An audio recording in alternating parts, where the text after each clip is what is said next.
चलिए एक बार फिर से मैं आप सभी का स्वागत करता हूं स्टडी प्लस 2 इस एजुकेशन चैनल में। लॉकडाउन की वजह से सभी बच्चे जो है वो रूम पे हैं और आपका जो पढ़ाई है वो डिस्टर्ब ना हो, और जो भी बच्चे जो रूरल एरिया में है, जो गांव घर इलाके में है, उन सभी का पढ़ाई बाधित ना हो, इसके लिए ये जो प्लेटफॉर्म है, ये जो स्टडी प्लस 2 का चैनल है, आप सभी के लिए घर बैठे बेहतरीन टीचर के द्वारा तैयारी करने का हम लोगों ने निर्णय लिया है। और इसी के आधार पर मैं सभी को फिजिक्स का जो है क्लास लेने वाला हूं, लेकिन उम्मीद करते हैं आपका बायोलॉजी का क्लास बिल्कुल एक सही मायने में चल रहा होगा। डॉक्टर विकास सर जो है वो आपका क्लास रेगुलर बेसिस पे ले रहे हैं। हम भरपूर कोशिश में लगे हुए हैं कि आपके लिए केमिस्ट्री के और मैथ के भी जो हमारे पास जो टीचर अवेलेबल हो, वो काफी बेहतरीन ढंग के हम टीचर को लाने की कोशिश कर रहे हैं, और ये आपका सपना बहुत जल्दी जो है पूरा हो जाएगा। तो बिना देर के हुए चलिए आज हम लोग स्टार्ट करेंगे इलेक्ट्रोस्टैटिक्स यानी पारभूत स्थितिकी, जो कि 12th क्लास फिजिक्स का चैप्टर नंबर 1 है। ठीक है, 12th क्लास फिजिक्स की अगर हम लोग बात करेंगे तो ये चैप्टर नंबर 1 है, पहला चैप्टर है। और इस वीडियो में आज हम लोग पहले चैप्टर से माय डियर स्टार्ट करेंगे। एक एक टॉपिक को हम आपको करवाते चलेंगे, आप एक एक टॉपिक करते चलिएगा, नोट बनाते चलिएगा, और जिन बच्चों को पीडीएफ का जरूरत होगा उनको पीडीएफ भी प्रदान कर दिया जाएगा। आने वाले 2, 3, 4 वीडियो के बाद हम आपको अपना नंबर दे देंगे, मोबाइल नंबर दे देंगे, व्हाट्सएप नंबर दे देंगे, जिसके माध्यम से आपको पीडीएफ की प्राप्ति जो है वो हो जाएगी। तो देखिए, अगर हम लोग इलेक्ट्रोस्टैटिक्स की बात करेंगे तो सबसे पहले हमको समझना पड़ेगा इलेक्ट्रोस्टैटिक्स है क्या, यानी कि ये जो वैद्युत स्थिति है इससे क्या होता है। इस चैप्टर में क्या क्या बात पढ़ेंगे, देखिए इन सभी बातों का जो आंसर है वो इस चैप्टर के नाम में ही छुपा हुआ है। आप कहोगे सर कैसे? देखिए, जैसे जो चैप्टर का नाम है वो है इलेक्ट्रोस्टैटिक्स। इलेक्ट्रोस्टैटिक्स यानी हिंदी में इसको कहते हैं वैद्युत स्थितिकी। ठीक है, वैद्युत स्थितिकी। तो यहां पे थोड़ा सा क्लियर करना आपको चाहेंगे। ये देखिए इलेक्ट्रो वर्ड है, और जो वर्ड है इलेक्ट्रो, यहां पे देखिएगा इलेक्ट्रो, ये जो इलेक्ट्रो वर्ड है ये बना है इलेक्ट्रॉन से। ये किस चीज से बना है? तो इलेक्ट्रॉन से बना हुआ है। ये वर्ड इलेक्ट्रो जो है इलेक्ट्रॉन से बना हुआ है। और आपको पता होगा इलेक्ट्रॉन को कहा जाता है चार्ज, यानी इलेक्ट्रॉन एक प्रकार का चार्ज होता है। इन इंग्लिश इसको चार्ज कहते हैं, ठीक है ना। और हिंदी में हम आपको बताएंगे कि इससे जो है इसी से वैद्युत स्थिति का क्या होगा, निर्माण होगा, आवेश। इसको ऐसे हिंदी में जो है वो कहा जाता है आवेश। अब देखिए, आप बचपन से पढ़ते आ रहे हैं, 10th स्टैंडर्ड में भी आप पढ़े होंगे, जो चार्ज होते हैं वो 2 प्रकार के होते हैं। एक प्लस चार्ज होता है, एक माइनस चार्ज होता है, यानी एक पॉजिटिव होता है, एक निगेटिव होता है। इसको एक को प्रोटॉन कहा जाता है, एक को हम लोग इलेक्ट्रॉन कहते हैं। जबकि एक और चीज होता है न्यूट्रॉन। न्यूट्रॉन में कोई आवेश नहीं होता है, वो आवेशहीन होता है। तो कह सकते हैं सर आवेश जो होता है वो 2 प्रकार का चीज हो गया। एक या तो प्लस आवेश हो सकता है या तो माइनस आवेश हो सकता है, यानी या तो एक प्रोटॉन हो सकता है, प्रोटॉन हो सकता है, या तो एक क्या हो सकता है, तो इलेक्ट्रॉन हो सकता है, इलेक्ट्रॉन हो सकता है। देखिए, प्रोटॉन को तो P से लिखा जाता है, इलेक्ट्रॉन को E से लिखा जाता है, और प्रोटॉन जो चार्ज होता है वो प्लस होता है, जबकि जो इलेक्ट्रॉन चार्ज होता है वो क्या होता है, माइनस होता है। यानी इलेक्ट्रॉन जो होता है वो ऋण आवेशित कण होता है, ऋण आवेशित कण होते हैं, जबकि प्रोटॉन कैसे कण होते हैं, तो प्रोटॉन धन आवेशित कण होते हैं, धन आवेशित कण होते हैं। तो 2 प्रकार का चीज यहां पे मिल गया, एक ऋण आवेशित कण, एक धन आवेशित कण। अब देखो यहां पे इलेक्ट्रोस्टैटिक्स में एक वर्ड और जुड़ा हुआ है, और वो है आपका स्टैटिक्स। अब आप समझो स्टैटिक्स क्या है। देखिए, स्टैटिक्स को आप कह सकते हो रेस्ट, और रेस्ट को हिंदी में कहा जाता है विश्राम, यानी कि आराम करना। स्टैटिक्स का मतलब होता है रेस्ट, यानी कि स्थिर, यानी कि रुका हुआ, कोई ऐसा चीज जो क्या है, रुका हुआ है, बिल्कुल रुका हुआ है, स्थिर अवस्था में है, वो आपका कहलाता है स्टैटिक्स। अब देखिए, इस चैप्टर का डेफिनेशन आप कितना बेहतरीन ढंग से निकाल सकते हैं। Sir, electrostatics is the branch of physics in which we study about the charges which are in rest position, यानी कि इलेक्ट्रोस्टैटिक्स यानी स्थिर वैद्युतिकी एक ऐसा फिजिक्स का ब्रांच है, एक ऐसी शाखा है जिसमें हम लोग आवेश के बारे में स्टडी करेंगे। और आवेश कौन कौन सा, या तो प्रोटॉन या तो इलेक्ट्रॉन, यानी कि या तो प्रोटॉन का चर्चा करेंगे या तो इलेक्ट्रॉन का चर्चा करेंगे, यानी कि या तो धन आवेशित कण का चर्चा करेंगे या तो ऋण आवेशित कण का चर्चा करेंगे, यानी इन्हीं दोनों आवेशों का चर्चा करेंगे। वो भी दोनों के दोनों रेस्ट में होने चाहिए, यानी स्थिर में होने चाहिए, मोशन में नहीं होना चाहिए, मूवेबल नहीं होना चाहिए। अगर वो रेस्ट में है, अगर वो स्थिर कण है, यानी अगर वो बिल्कुल स्थिर है, एक जगह पे स्थिर है, और हम स्टडी करने चलेंगे इलेक्ट्रॉन का और प्रोटॉन का, तो फिजिक्स के इसी शाखा को, इसी ब्रांच को इलेक्ट्रोस्टैटिक्स या हिंदी में वैद्युत स्थितिकी के नाम से जानते हैं। ओके, यानी कि आप यहां पर डेफिनेशन बिल्कुल आसानी से लिख सकते हैं। जो बच्चे लिख सकते हैं वो लिख लीजिएगा, भौतिक विज्ञान की एक वैसी शाखा जिसमें हम आवेशों का अध्ययन करते हैं, जिसमें हम वैसी आवेशों का अध्ययन करते हैं जो स्थिर अवस्था में हो, जो रुके हुए अवस्था में हो, उसे हम लोग वैद्युत स्थितिकी यानी कि इलेक्ट्रोस्टैटिक्स के नाम से जानते हैं। ये आपका हो गया डेफिनेशन। अब यहाँ पे आपको एक चीज और पढ़ना पड़ेगा, वो पढ़ना पड़ेगा आवेशों का प्रकार। तो अगला आप हेडिंग डाल सकते हैं आवेशों के प्रकार, कि आवेश जो है वो कितने प्रकार के होते हैं। तो अब जो है आप हेडिंग डाल दीजिएगा आवेशों के प्रकार। आवेशों के प्रकार, देखिए एक एक टॉपिक जो है वो आप क्लियर करते चलिएगा। एक तो आपको डेफिनेशन क्लियर हो गया, मुझे उम्मीद है सभी बच्चों का डेफिनेशन क्लियर हो गया होगा। जिन बच्चे का क्लियर हो गया कमेंट बॉक्स में जरूर बता दीजिए कि हाँ सर डेफिनेशन तो समझ में आ गया। यानी कि स्थिर जो वैद्युतिकी है, यानी कि वैद्युत स्थितिकी है, यानी इलेक्ट्रोस्टैटिक्स है, फिजिक्स की वह ब्रांच है, वह शाखा है जिसमें हम चार्ज के बारे में स्टडी करते हैं, जिसमें हम आवेश के बारे में स्टडी करते हैं, वैसे आवेश के बारे में स्टडी करते हैं जो रुका हुआ अवस्था में हो। और आवेश कितने होते हैं, तो दो होते हैं, या तो धन आवेश या तो ऋण आवेश, यानी कि या तो प्रोटॉन के बारे में चर्चा करेंगे या तो इलेक्ट्रॉन के बारे में चर्चा करेंगे। कहीं पे भी न्यूट्रॉन का स्टडी नहीं करते हैं। तो आप इस प्रकार से आवेशों के प्रकार लिख सकते हैं। अब आप खुद से लिख सकते हैं आवेश कितने प्रकार के होते हैं। आवेश दो प्रकार के होते हैं। कौन कौन सा, पहला ऋण आवेश कह सकते हैं, ऋण आवेश, और दूसरा क्या कह सकते हैं, धन आवेश कह सकते हैं, धन आवेश। यानी कि एक निगेटिव चार्ज हो गया और एक पॉजिटिव चार्ज हो गया। ये आपका निगेटिव चार्ज है, ये आपका क्या है, पॉजिटिव चार्ज है। एक निगेटिव चार्ज हो गया, एक आपका पॉजिटिव चार्ज हो गया। अब यहाँ पे कुछ बेसिक कॉन्सेप्ट आपको और क्लियर कर देना चाहेंगे। देखिए कोई चीज निगेटिव क्यों होगा, आप यहाँ पे कहते हो सर ऋण आवेश जो है वो निगेटिव है।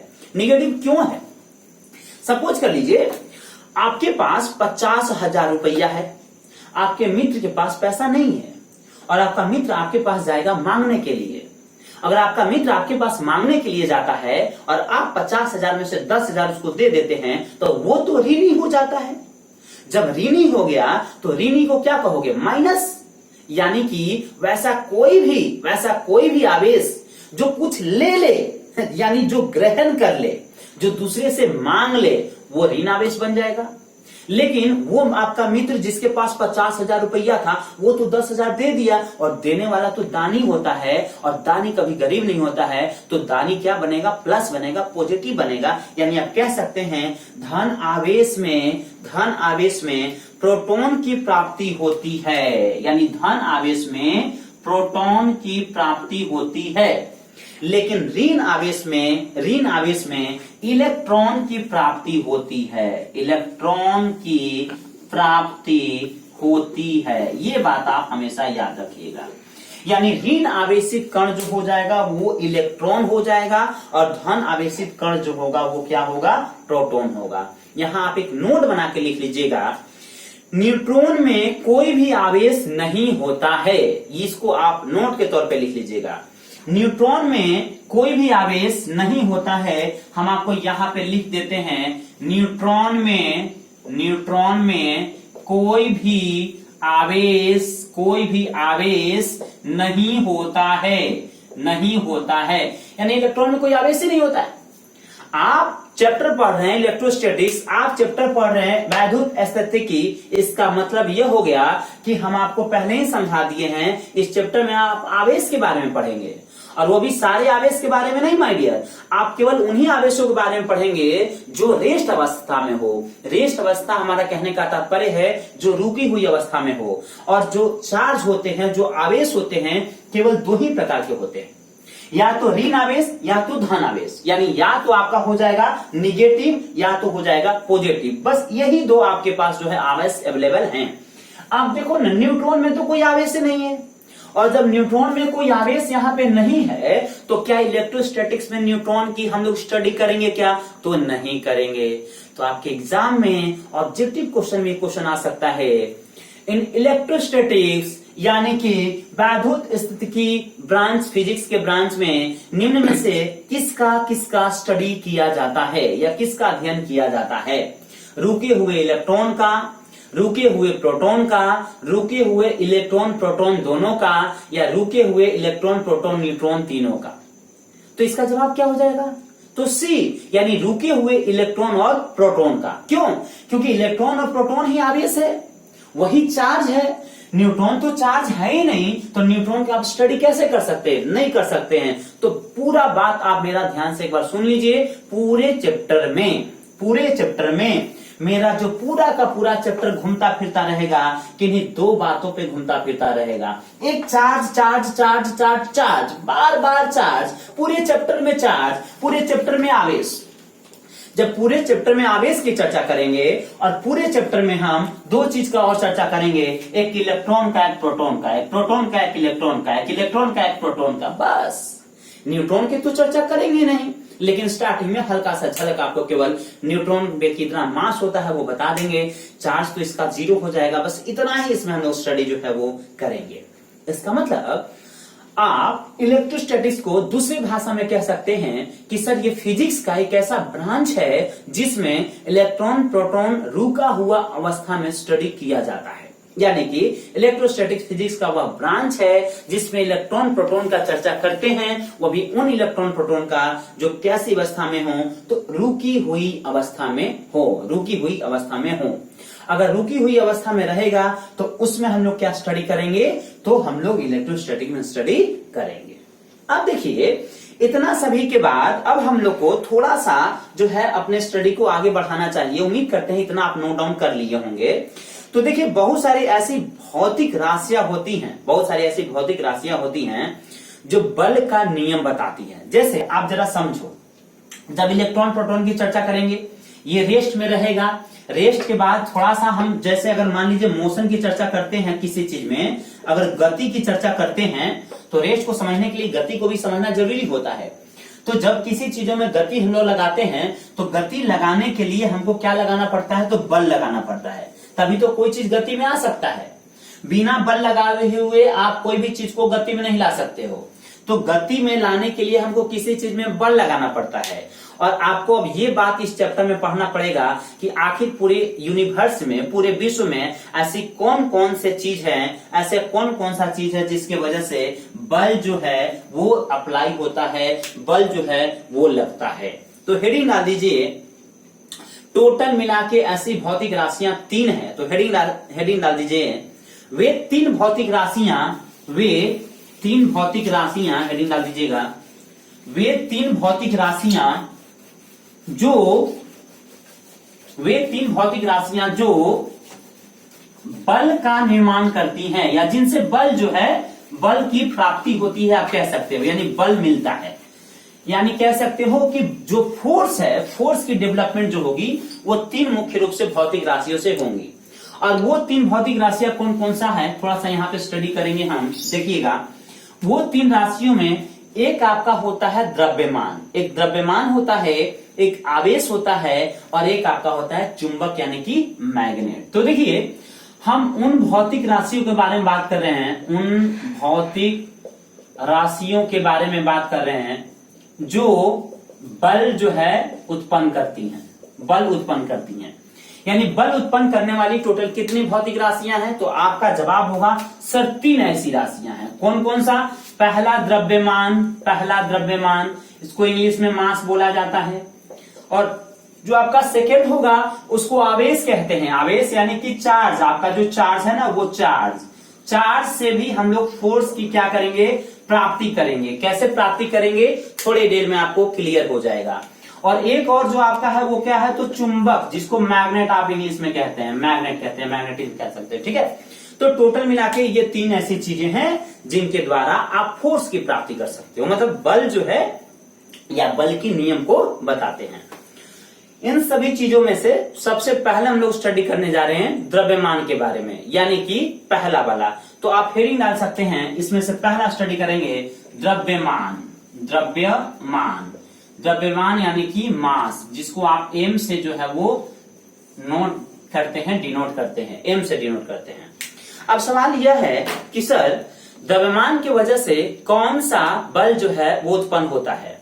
आपने 11th क्लास में स्टडी किया होगा या 10th क्लास में स्टडी किया होगा कि दुनिया में जब कभी भी कोई भी ऐसी 2 चीजें जिनके पास द्रव्यमान होता है, जिनके पास मास होता है, उनमें एक बल ऑटोमेटिक काम करता है, अट्रैक्शन फोर्स यानी कि आकर्षण बल।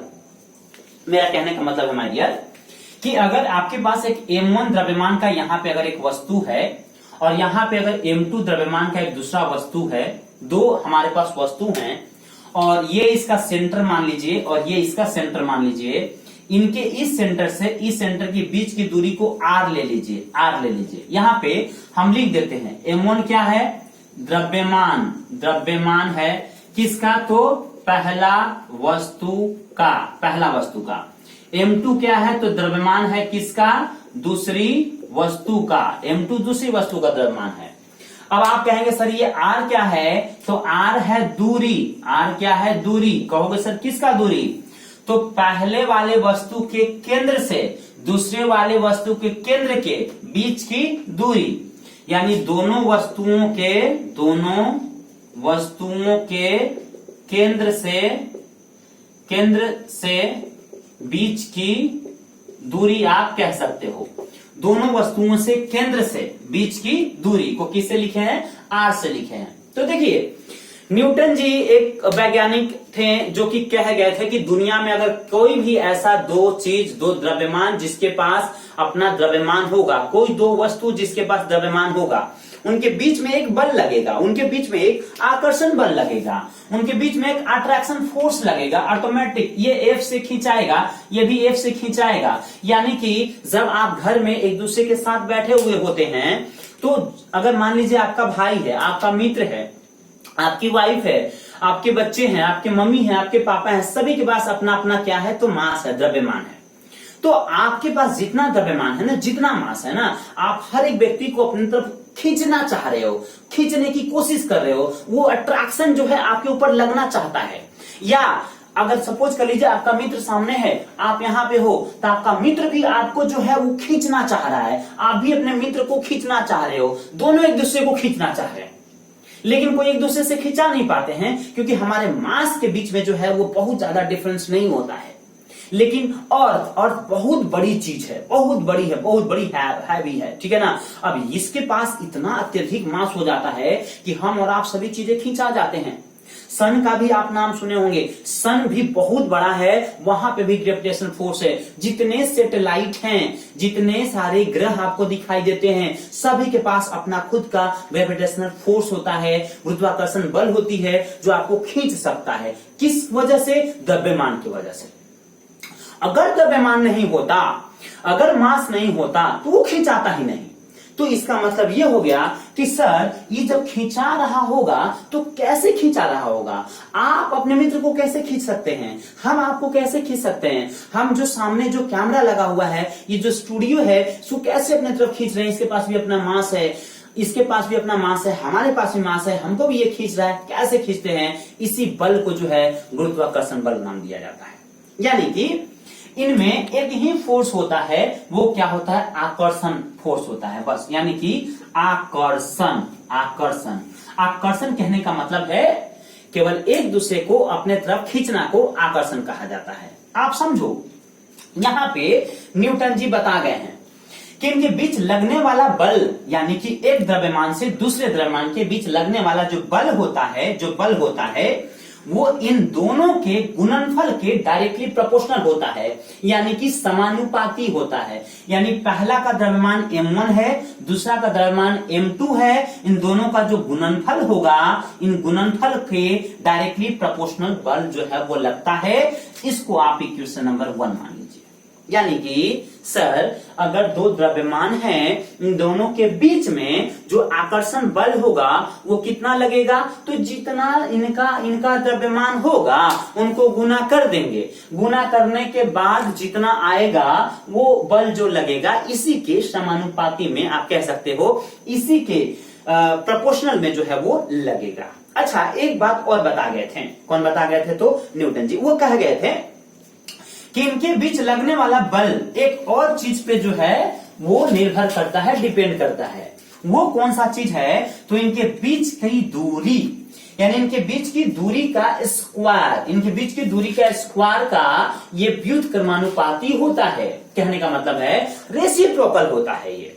तो इनके बीच की दूरी क्या है? तो r है, तो r का स्क्वायर कर देंगे और 1 बटा कर देंगे। 1 बटा क्यों कर देंगे? क्योंकि रेसिप्रोकल है यहाँ पे, यानी कि व्युत्क्रमानुपाती है, और व्युत का मतलब होता है बटा लगा दिया जाता है। तो ये आपका समीकरण नंबर पहला हो गया, ये समीकरण नंबर दूसरा हो गया। जब आप इक्वेशन 1 इक्वेशन 2 को जब मिलाने की कोशिश करेंगे तो फ्रॉम कह सकते हैं इक्वेशन 1 एंड 2, ठीक है, 1 और 2 से। तो एक में इधर इधर f है, आप f लिख दीजिए, डायरेक्टली प्रोपोर्शनल हो जाएगा। यहाँ m1 यहाँ m2, यहाँ पे m1 यहाँ पे m2, और बटा में क्या है r स्क्वायर, ये r स्क्वायर हो गया। और आप बचपन से पढ़ते आ रहे हैं, बिल्कुल बिल्कुल बचपन से पढ़ते आ रहे हैं कि सर जब कोई प्रोपोर्शनल का चिन्ह हटाया जाता है तो एक कांस्टेंट लगता है, एक कांस्टेंट जुड़ता है। क्या इसे मिटा दें? इसे आप उतार लिए होंगे या स्क्रीनशॉट ले लीजिए ना, आप इसका स्क्रीनशॉट ले लीजिए और कॉपी किताब बिल्कुल लेके बैठा कीजिए। एक एक बात हम आपका एक एक चैप्टर जो है वो क्लियर करवाएंगे, एक एक टॉपिक क्लियर करवाएंगे। आपको कहीं कोचिंग जाने की आवश्यकता नहीं पड़ेगी। और अगर आप कोचिंग जाते भी होंगे तो घर पे आपका एक बार बहुत बढ़िया प्रैक्टिस हो जाएगा। गांव घर में बैठे हैं तो बैठ के ही पढ़ लीजिए, आपको यूं ही पढ़ा दिया जाएगा। एक एक टॉपिक बेहतरीन ढंग से यहाँ पे कंप्लीट करवा दिया जाएगा। बहुत सारे जो हम लोग के साथ टीचर जुड़ चुके हैं, बायोलॉजी के डॉक्टर विकास सर जुड़ चुके हैं, फिजिक्स हम आपको दे ही रहे हैं, केमिस्ट्री मैथमेटिक्स के भी टीचर जो हैं, इंग्लिश के भी टीचर हैं। आपको बताने की जरूरत नहीं है, आपका एग्जाम बहुत बढ़िया ढंग से होगा। ये हमारा lecture Bihar board special Hindi medium वालों के लिए है, या कोई भी ऐसा स्टेट झारखंड के बच्चे भी जो हिंदी मीडियम के हैं उनके लिए है। और इसके बाद इंग्लिश मीडियम वालों के लिए भी लेकर आएंगे, यानी कि सीबीएसई वाला भी लेकर आएंगे। फिलहाल आप इसको जो है नोट डाउन कर लिए होंगे, स्क्रीनशॉट ले लिए होंगे, हम इसको जो है वो मिटा रहे हैं। देखिए, अगला वीडियो अगर आपको देखना होगा तो चैनल को सब्सक्राइब जरूर कर लीजिएगा, क्योंकि बिना चैनल सब्सक्राइब किए बिना आपके पास मैसेज नहीं जा पाएगा। और चैनल को सब्सक्राइब करने का भी कोई फायदा नहीं होता है जब तक आप बेल बटन पे क्लिक नहीं करते हैं। यानी बगल में वो घंटी का छोटा सा बटन होता है ना, उस पर क्लिक कर तो आपके पास उसका मैसेज चला जाएगा। और लाइक करना मत भूलिएगा, और अपने मित्रों को शेयर भी कीजिएगा, क्योंकि जब तक आप शेयर नहीं कीजिएगा ज्यादा से ज्यादा लोग आएंगे नहीं, आपको भी जो है वो अच्छा लगेगा, ताकि आपके और भी मित्रों का हेल्प हो जाएगा। जितना व्हाट्सएप ग्रुप है सब ग्रुप में सेंड कर दीजिएगा। आपके पास जितने भी व्हाट्सएप ग्रुप होंगे उसमें आप सेंड कर दीजिएगा। कोशिश कीजिएगा अगर एक दिन आप स्टेटस में डाल सकते हैं तो स्टेटस में डाल के रखिएगा, ताकि ज्यादा से ज्यादा लोगों को फायदा हो सके। चलिए, यहाँ पे हम लोग बात कर रहे थे, फोर्स हमारा आ गया था directly proportional to m1 m2 divided by r square. हम एक काम करते हैं, प्रोपोर्शनल का चिन्ह यहां से हटा देते हैं। तो प्रोपोर्शनल का चिन्ह हटाएंगे तो क्या लगेगा? बराबर। आप यहां बराबर कर दो। अब प्रोपोर्शनल का चिन्ह हटा के क्या कोई कांस्टेंट नहीं जोड़िएगा? बचपन से आप सीखे होंगे कि जब कभी भी प्रोपोर्शनल का चिन्ह हटाया जाता है तो एक जो है वो कांस्टेंट जोड़ा जाता है। यहाँ पे कांस्टेंट आप g लगाइएगा, g m1 इंटू m2 बटा में r स्क्वायर, जहां पे g क्या है? तो g एक गुरुत्वाकर्षण नियतांक है, ठीक है। यहाँ पे एक बराबर क्या हो गया? g into m1 into m2 बटा में r स्क्वायर, जहां पे g क्या है? तो g आपका गुरुत्वाकर्षण नियतांक है, गुरुत्वाकर्षण नियतांक है। आप एक बात बताइए, अगर गुरुत्वाकर्षण नियतांक है तो नियतांक का कुछ ना कुछ वैल्यू होता है, कांस्टेंट का कुछ ना कुछ वैल्यू होता है। ये कांस्टेंट है तो इसका कितना वैल्यू होता है वो भी हम आपको बता देते हैं। जहां g बराबर 6.67 गुना, बता सकते हैं कमेंट बॉक्स में, तो वीडियो को रोक के पहले बता दीजिएगा। 10 का पावर -11। ओके, अब देखिए इसका यूनिट क्या होगा। यूनिट हम आपको सबसे पहले निकालने की कोशिश करते हैं। यूनिट क्या होगा समझिएगा।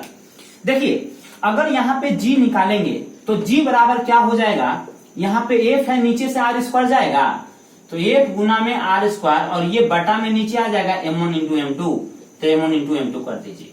यहाँ पे g का हम आपको जो है वो निकालने वाले हैं। अब समझिएगा, अगर g बराबर f इंटू आर स्क्वायर बटा m1 इंटू m2 है, और f मतलब कि फोर्स का यूनिट क्या होता है, न्यूटन, तो आप इसको न्यूटन नहीं लिख सकते हैं, तो ये हो गया newton into R square. R तो दूरी है, और दूरी को आप क्या चीज से मापते हैं, मीटर से, तो ये तो मीटर स्क्वायर हो गया ना, तो न्यूटन इंटू में मीटर स्क्वायर, और बटा में m मतलब कि द्रव्यमान यानी कि मास, और मास को आप क्या चीज से लिखते हैं, तो मास को आप केजी से डिनोट करते हैं, तो यहाँ पे भी केजी, यहाँ पे भी केजी, तो ये भी केजी और ये भी केजी, ठीक है, ये भी केजी और ये भी केजी, तो केजी क्या हो जाएगा, केजी स्क्वायर हो जाएगा। तो यहाँ पे आपका हो जाएगा न्यूटन इंटू में मीटर स्क्वायर, और बटा में क्या हो जाएगा, kg square. Newton into metre square और बटा में केजी स्क्वायर, ठीक है।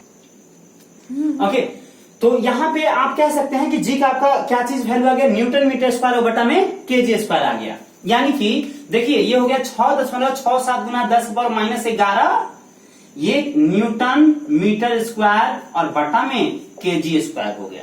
देखिए आप कहोगे सर इसका वैल्यू कौन ज्ञात किए थे, तो केवेंडिश जो है वो ज्ञात किए थे। ये भी आप चाहिएगा तो लिख लीजिएगा, केवेंडिश नामक वैज्ञानिक थे, वो जी का क्या दिए थे, वैल्यू दिए थे। तो इस प्रकार से आप देखिए फोर्स जो हमको पता चल गया पहला का यानी कि पहला में किसका पता चल गया, हम आपको बताएं जो बल ज्ञात करने के जो तरीका है, वो बल ज्ञात करने के तरीके आपके पास 3 हैं। पहला बल आपको कहां से मिल जाता है, तो पहला बल आपको देखिए यहां से मिल गया द्रव्यमान से। दूसरा बल कहां से मिलेगा, तो दूसरा बल आपको आवेश से मिलेगा। और तीसरा बल कहां से मिलेगा, तो तीसरा बल आपको कहां से मिलेगा, तो चुंबक से मिलेगा, यानी कि मैग्नेट से मिलेगा। देखिए ये वीडियो थोड़ा सा लंबा हो जाएगा, इसलिए हम चाह रहे हैं कि नेक्स्ट वीडियो में बाकी के चीजें जो हम आपको करके दिखाएंगे। नेक्स्ट वीडियो कहने का मतलब है कि आवेश से किस प्रकार से होगा, और आवेश में कूलम का नियम क्या होगा, मैग्नेट से कैसे होगा, वो हम लोग जो है वो नेक्स्ट वीडियो में चर्चा जो है वो कर लेंगे। तो इस वीडियो में इतना ही रहने देंगे, ठीक है। और चैनल को सब्सक्राइब कर लीजिएगा, लाइक बटन पे क्लिक कर लीजिएगा, अपने मित्रों को शेयर कर दीजिएगा, और सभी को ये बात बता दीजिएगा कि एक ऐसा प्लेटफॉर्म है, एक ऐसा यूट्यूब चैनल है स्टडी+2 नाम जरूर याद रखिएगा, STUDY+2 स्टडी+2 एक ऐसा यूट्यूब चैनल है जहां पे पूरा syllabus 12th class 11th class यानी पूरा 11 फिजिक्स केमिस्ट्री बायोलॉजी मैथ, ठीक है, इंग्लिश और 12th क्लास का भी सारा चीज जो है एक एक चैप्टर बढ़िया ढंग से कंप्लीट करवाया जा रहा है। इसका पूरा PDF भी आपको जो है वो प्रदान किया जाएगा हमारे टेलीग्राम चैनल पे और व्हाट्सएप ग्रुप पर। ग्रुप को ज्वाइन करने के जो नंबर है वो हम आपको 2-4 दिन लेक्चर के बाद आपको जो हम प्रदान करेंगे, ठीक है। तो ठीक है, फिर तो मिलेंगे नेक्स्ट वीडियो में। इसका स्क्रीनशॉट आप जरूर ले लीजिएगा, और जब भी आप क्लास में बैठिए कॉपी किताब लेकर बैठिए, ताकि सारा चीज क्लियर हो। यहाँ पूरा ऑब्जेक्टिव भी करवाएंगे, क्वेश्चन पेपर भी करवाएंगे, जो पिछला साल आया है, जो इंपोर्टेंट क्वेश्चंस भी देंगे, ठीक है। मतलब सारा प्रैक्टिस आपका होगा, न्यूमेरिकल भी बताया जाएगा, कोई आपको टेंशन लेने की जरूरत नहीं है। अगर आप घर में बैठ के तैयारी करना चाहते हैं, बस आपके पास थोड़ा सा क्या होना चाहिए, सेल्फ स्टडी की भावना होनी चाहिए, फिर आप सारा कंप्लीट कर लोगे, ठीक है। ऑल द बेस्ट, मिलेंगे नेक्स्ट वीडियो में, तब तक थैंक यू।